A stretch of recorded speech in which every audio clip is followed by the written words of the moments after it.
বড় বড় মন্ত্রী নেতারা হলো চোর, ওয়াকাপ চোর। ক্যামাক স্ট্রিটের যে পার্টি অফিসটা রয়েছে সেই পার্টি অফিসটা আজকে বারুইপুরে এক চোর ভাইপো বড় বড় ডায়লগ দিল, ভাঙড় দখল করবে।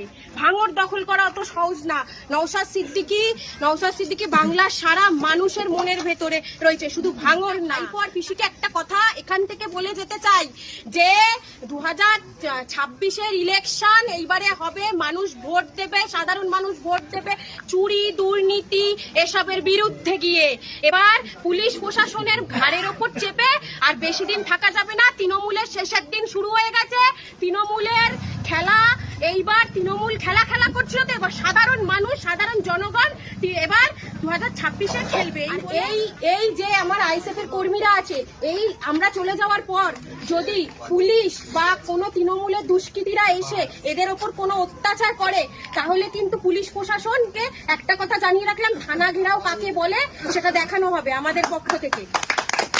আর শুধু এই জগদীশপুর অঞ্চল না, সারা নিউ টাউনে ব্যানার লাগানো হচ্ছে। এই ব্যানার যদি ছেঁড়া হয়, কোথাও যদি ব্যানার ছেঁড়া হয় সেখানে কি আবার ব্যানার লাগানো হবে। এবং এরপরে থানা পুলিশ প্রশাসনকে রাজারহাট নিউ টাউনের যে কটা থানা আছে সেই সব থানার বড় বাবু, মেজো বাবু, ছোট বাবু সব বাবুদের হুঁশিয়ারি দিয়ে রাখলাম, এরপর থানা ঘেরাও করব আমরা। যদি একটা কোথাও ব্যানার ছেঁড়া হয়, নওশাদ সিদ্দিকী ভাইজানের কোনো ব্যানার ছেঁড়া হয়, তাহলে আমরা থানায় গিয়ে ডেপুটেশন আর দেবো না। আজকে ভালো মুখে গিয়ে ডেপুটেশন দিয়ে আসছি, এরপরে ডেপুটেশন দেবো না। থানা ঘেরাও কর্মসূচি হবে প্রত্যেকটা নিউ টাউনে, প্রত্যেকটা জায়গায়। ওয়াকআপ নিয়ে আন্দোলনটা করছে নওশাদ সিদ্দিকী ভাইজান। যে এই ব্যানারটা ছিঁড়েছে তাকে বলে রাখি, তার দাদুর কবরটা সুরক্ষিত করার জন্য এই নওশাদ সিদ্দিকী ভাইজানই আন্দোলন করছে, তৃণমূলের কোনো নেতারা করছে না। তৃণমূলের সব নেতারা বড় বড় মন্ত্রী নেতারা হলো চোর, ওয়াকাপ চোর। ক্যামাক স্ট্রিটের যে পার্টি অফিসটা রয়েছে সেই পার্টি অফিসটা আজকে বারুইপুরে এক চোর ভাইপো বড় বড় ডায়লগ দিল, ভাঙড় দখল করবে। ভাঙড় দখল করা অত সহজ না। নওশাদ সিদ্দিকী বাংলার সারা মানুষের মনের ভেতরে রয়েছে, শুধু ভাঙড় না। তাই আমাদের আন্দোলন চলবে, সারা বাংলার মানুষকে নিয়ে আন্দোলন চলবে।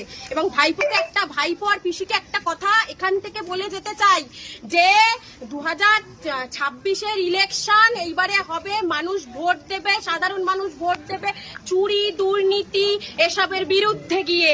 এবার পুলিশ প্রশাসনের ঘাড়ের ওপর চেপে আর বেশি দিন থাকা যাবে না। তৃণমূলের শেষের দিন শুরু হয়ে গেছে। তৃণমূলের খেলা এইবার তৃণমূল খেলা করছিল, তো এবার সাধারণ মানুষ সাধারণ জনগণ এবার 2026-এ খেলবে। এই বলে আমি আমার ছোট্ট করে বক্তব্য শেষ করলাম। আবার হুঁশিয়ারি দিয়ে গেলাম, এই ব্যানার যদি ছেঁড়া হয় আবার ব্যানার লাগাবো এবং থানা ঘেরাও কর্মসূচি পরবর্তীকালে আমাদের হবে। মায়েরা অনেক দাঁড়িয়ে আছে, মায়েদের বলবো লক্ষ্মীর ভান্ডার 1200 টাকা 1000 টাকা নয়, 1200 টাকাতে একটা মানুষ মায়ের হাত খরচ হয় না। কি করতে হবে? মাস গেলে 5000 টাকার ব্যবস্থা করতে হবে। যদি মায়েরা আমাদেরকে সুযোগ দেয় 5000-এর ব্যবস্থা আমরা করব রাজ্য জুড়ে, 1200 নয়। তার পরিবর্তে মায়েদের কাছ থেকে একটু কাজ নেব, অসুবিধা আছে কারো? মায়েরা তখন আরো জোর গলায় বলতে পারবে যে আমাকে ফ্রিতে দেওয়া হচ্ছে না। রাজ্যের জন্য কাজ হবে, মানুষের জন্য কাজ হবে, শিক্ষার কাজ হবে, স্বাস্থ্যের কাজ হবে, এলাকার কাজ হবে। তাই মায়েরা 1200 পরে হবে, একটু খোঁজ নিয়ে দেখুন তো। আপনার বাড়ির ছেলেটা কষ্ট করে আপনি পড়ালেন, পড়িয়ে চাকরির উপযুক্ত করলেন, 15 লাখ টাকা না দিলে চাকরি দেবেন আপনার ছেলেকে? তাহলে আপনাকে মাস গেলে 1200 ধরাচ্ছে আর আপনার ছেলের চাকরির জন্য 15 লক্ষ টাকা চাইছে। আর আপনারা যদি আমাদের সুযোগ দেন, আমরা কি বলছি, 550 টাকা ফর্ম ফিল আপ হবে, 100% রোস্টার মেনে যোগ্যতার ভিত্তিতে চাকরি পাবে। ওই 550 শেষ, মন্ত্রীখানে কোনো তোলাবাজির জায়গা থাকবে না, সব কাটিং করে দেওয়া হবে। এই জন্যই তো আমাদের উপরে রাগ। আমরা কি বলছি, যোগ্যতার কিভাবে প্রমাণ হবে? আপনার ছেলেও পরীক্ষায় বসেছে, আমার ছেলেও পরীক্ষায় বসেছে, ওএমআর শিট আছে তো, একটা করে জেরক্স ওএমআর শিট তাদের হাতে দিয়ে দেওয়া হবে। পরীক্ষা দিয়ে যাওয়ার সময় আপনি একটা করে কপি নিয়ে চলে গেলেন, আর প্রত্যেকের কপিটা ইন্টারনেটে আপলোড করে দেওয়া হবে। পৃথিবীর যে কোনো প্রান্তের মানুষ চাইলে ওএমআর শিটটাকে দেখতে পাবে। এই পৃথিবীর যে কোনো প্রান্তের মানুষ চাইলে ওএমআর শিটটাকে দেখতে পায়, তাহলে কি ডুপ্লিকেট করতে আর কেউ পারবে? আপনারা শুনলে অবাক হবেন, পশ্চিমবাংলার নির্লজ্জ সরকার জনগণের ট্যাক্সের টাকা থেকে কোটি কোটি টাকা খরচ করে সুপ্রিম কোর্টে মামলা করছে আর করে যে ওই যে ইন্টারভিউ হয় না, ইন্টারভিউ এর ভিডিওগ্রাফি করা যাবে না। এই জন্য ওরা বলে আবার স্বচ্ছ। ইন্টারভিউ এর ভিডিওগ্রাফি করে রাখলে তো ভালো, ভাই ভালো না? আপনি পরীক্ষা দিয়ে রিটেনে 100-র মধ্যে 90 পেয়েছেন, আমি পরীক্ষা দিয়ে রিটেনে 100-র মধ্যে 70 পেয়েছি, আর ভাইভাতে 20-তে আমি পেয়ে গেলাম 20, আপনি 20-তে পেলেন 8। হতে পারে এটা? আমরা জানতে পারছি না কি কোশ্চেন করছে না করছে। যদি ভিডিওগ্রাফি থাকে তাহলে চ্যালেঞ্জ করতে পারবেন তো আপনি, যে আমার ওই ছেলে চাকরি পেল আমি পেলাম না কেন, কি ওনাকে কি কোশ্চেন করা হয়েছে আর আমাকে কি কোশ্চেন করা হয়েছে সেটা কোর্ট বিচার করুক। ভিডিওগ্রাফি হওয়া দরকার তো। কলকাতা হাইকোর্ট ভিডিওগ্রাফি হওয়ার পক্ষে সওয়াল করলো, কিন্তু ওরা ওই অর্ডারটাকে মানলো না, সুপ্রিম কোর্টে চলে যাচ্ছে। কত বড় নির্লজ্জ চোর সরকার, বুঝতে পেরেছেন?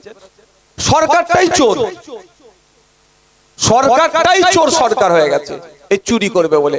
দেখ, আমরা যদি সুযোগ দেন আমাদেরকে, আমরা হচ্ছে প্রথম কি কোনো স্বচ্ছতা, সবার ওএমআর শিট পাবলিক ডোমেইনে দিয়ে দেব, যে কেউ দেখতে পাবে কে কত নাম্বার পেয়েছে।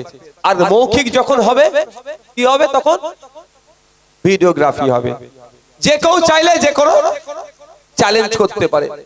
আর একটা ফর্মুলা আছে, কেন্দ্র সরকারের বেশ কিছু চাকরির ক্ষেত্রে ইন্টারভিউ নাই, ডাইরেক্ট একদম। ওই ফর্মুলাটা আমি এখনো সত্যি কথা বলছি, যারা এক্সপার্ট তাদের সাথে আমি এখনো ডিসকাস করে উঠতে পারিনি। কিভাবে সম্ভব হবে না হবে সেটা তো একটা পলিসির ব্যাপার থাকে, ওটা আমি কিন্তু এখনো জোর গলায় বলছি না, কিন্তু আছে এতটুকু জানিয়ে দিলাম।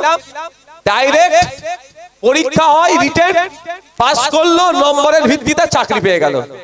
সেই পলিসি যদি আনা যায়, আমরাই আনবো পশ্চিম বাংলাতে। ইন্টারভিউ ডাকার প্রয়োজন নাই, ইন্টারভিউতে এইটা কামানোর জায়গা হয়। আপনি 15 লাখ দেবেন, আপনাকে ডাকলো, 10 মিনিট বসালো, কি বললো, এই তোর বাপের নাম কি রে, তোর মায়ের নাম কি, কোথায় বাড়ি, আচ্ছা ঠিক আছে যা চলে যা। 20-তে 20 পেয়ে গেল, 20-তে 20 নম্বর পেয়ে গেল, কিন্তু প্রশ্ন কি একটা হলো, সাবজেক্ট অনুযায়ী কোনো প্রশ্ন হলো? আর অন্যজনকে ডাকলো যার কাছে 15 লাখ পাইনি, তাকে হয়তো জিজ্ঞাসা করে তোর নাম কি, তোর বাপের নাম কি, তোর মায়ের নাম কি, চলে যা, ওকে 8 দিল। বৈষম্য হচ্ছে তো। এই বৈষম্যটা কিভাবে দূর করবেন? এই বৈষম্যটা দূর করতে গেলে কি ভিডিও দরকার, আর না হলে এই সিস্টেমটাকে পুরো তুলে দেওয়া দরকার। এবার আপনারা যদি সুযোগ আমাকে দেন, আমাকে মানে আমাদেরকে দেন, 2026-এ ভাঙনের মানুষরা দেবে আমি জানি, সেটা বলছি না, রাজ্যের মানুষের জন্য কথাটা আমার বলছি। যদি আমাদেরকে সুযোগ দেয়, একদিকে যেমন 1000-1200 টাকা বেড়ে 5000-এর দিকে যাবে, আর উল্টে আপনার বাড়ির ছেলে মেয়েরা ওই 550 টাকা ফর্ম ফিল আপ করে চাকরি করবে, মধ্যখানে কোনো 15 লক্ষ, 10 লক্ষ, 12 লক্ষ, 18 লক্ষ টাকা দিতে লাগবে না। এই যে সিস্টেম আমরা তৈরি করতে চাইছি, চোরেদের তো হয় অসুবিধা হবে। আপনারা দেখবেন অন্ধকার জগতের প্রাণী আলোকে পছন্দ করে না।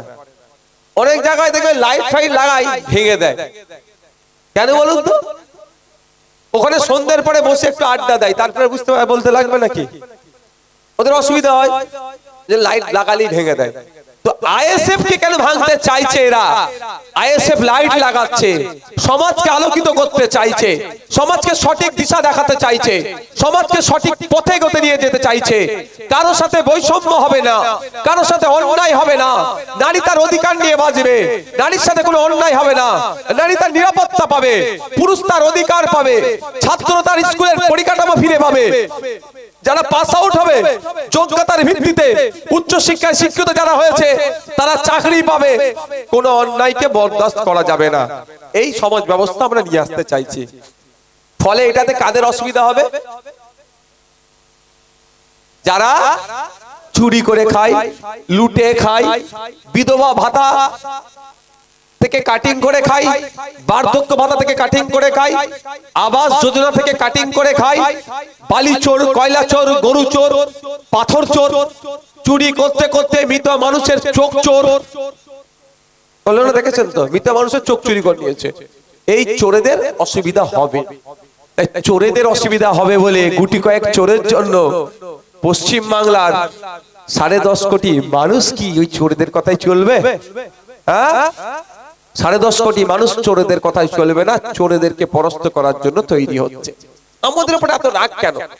পুলিশ আমাদের অনেক ক্ষেত্রে দেখেছি আমাদের বিপক্ষে যায়, তারপরও আমি কি বলি, পুলিশ আমাদের পারিবারিক বন্ধু, সামাজিক বন্ধু, পারিবারিক না, সামাজিক বন্ধু। আমাদের পরিবারের একটা, সমাজের একটা গুরুত্বপূর্ণ পাঠ। পুলিশকে যথাযথ সম্মান দিতে হবে, পুলিশের শূন্য পদ পূরণ করতে হবে। এই কলকাতা পুলিশ প্রায় 25,000 শূন্য পদ আছে। মমতা ব্যানার্জি শুধু থানা বাড়িয়ে যাচ্ছে। আমি তো বলেছি পাড়াতে পাড়াতে থানা করুক, আমার কোনো যাই আসে না। থানা বাড়িয়ে যাচ্ছে, কিন্তু পুলিশের ডিউটি কি কমছে? ডিউটি বেড়ে যাচ্ছে। একটা সরকারি বেসরকারি যেই কর্মী হোক না কেন, কর্মচারী 8 ঘন্টার বেশি ডিউটি করবে না, কিন্তু আমাদের পুলিশের 8 ঘন্টা কি 16 ঘন্টা ডিউটি করিয়ে নিচ্ছে এই অপদর্থ পুলিশ মন্ত্রী অভিষেক ব্যানার্জির পিসি। এর বিরুদ্ধে কথা বলছি, পুলিশের নিয়োগের কথা বলছি। টোটাল ওয়েস্ট বেঙ্গল পুলিশে 2.5 লক্ষ শূন্য পদ আছে। 2.5 লক্ষ শূন্য পদ যদি পূরণ হয়, 2.5 লক্ষ পরিবার সরাসরি বেনিফিট পাচ্ছে। তাদের পরিবারে কেউ চাকরি পেলে পরিবারটা উপকৃত হচ্ছে। আর ওই 2.5 লক্ষ পরিবারের ধরুন একজন করে যদি একটা করে পরিবার উপকৃত হয়, আরো 2.5 লক্ষ, তাহলে 5 লক্ষ মানুষ শুধু পুলিশে নিয়োগ দিলে উপকৃত হবে, আর 5 লক্ষ পরিবার উপকৃত হবে। 5 লক্ষ পরিবার যদি একটা পরিবারে 4 জন করে ধরি, তাহলে 20 লক্ষ মানুষ শুধু পুলিশে নিয়োগ দিলে তারা গরিবি থেকে উঠে আসবে মূল স্রোতে। কি বলছি বুঝে আসছে? এটা বলছি, এটাই হচ্ছে ওদের অসুবিধা হয়ে যাচ্ছে। ওরা চাইছে কি রেশন বেশি করে দেব, এরা চাইছে কি ভিক্ষা বেশি করে দেব, হাত পাতলেই টাকা দেব, কিন্তু স্বাবলম্বী করব না।